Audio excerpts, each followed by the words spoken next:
In 1983, I did radio tomography with 30 watts, looking for oil in the ground. I found 26 oil wells over a 9-state area, and 100% of the time was accurate, with just 30 watts of power beaming straight into solid rock. Haarp uses 1 billion watts, beamed straight into the ionosphere for experiments. Picture these strings on the piano as layers of the earth. Each one has its own frequency. What we used to do is beam radio waves into the ground, and it would vibrate any strings that were present in the ground. We might get a sound back like, and we'd say, that's natural gas. We might get a sound back like, and we'd say, that's crude oil. We were able to identify each frequency. We accomplished this with just 30 watts of radio power. If you do this with 2 billion watts, the vibrations are so violent that the entire piano would shake. In fact, the whole house would shake. In fact, the vibrations could be so severe underground that could even cause an earthquake.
The U.S. Patent Office granted a patent to a Houston-based scientist, Dr. Bernard Eastland, for an invention which Dr. Eastland says could be used to change the weather. Dr. Eastland says the invention could also be used to disrupt communications all over the world and might be used to destroy or deflect a missile attack.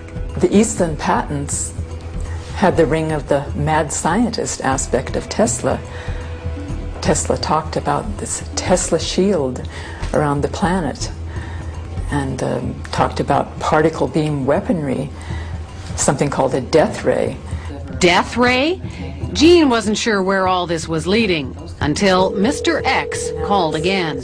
And he said, the maniacs are actually going to do it up in Alaska. Under the guise of a nice little research project deep in the Alaskan bush called Haarp.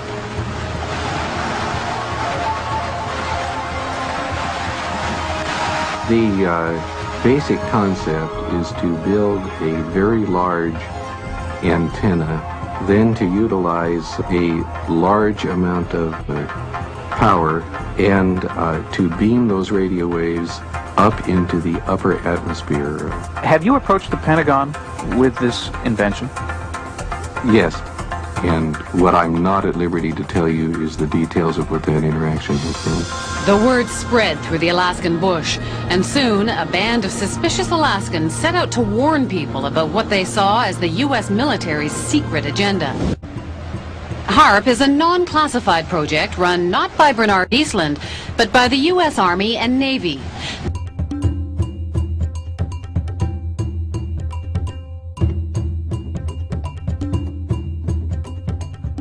So how would you describe this world of E-Systems and Raytheon and Haarp? Dark.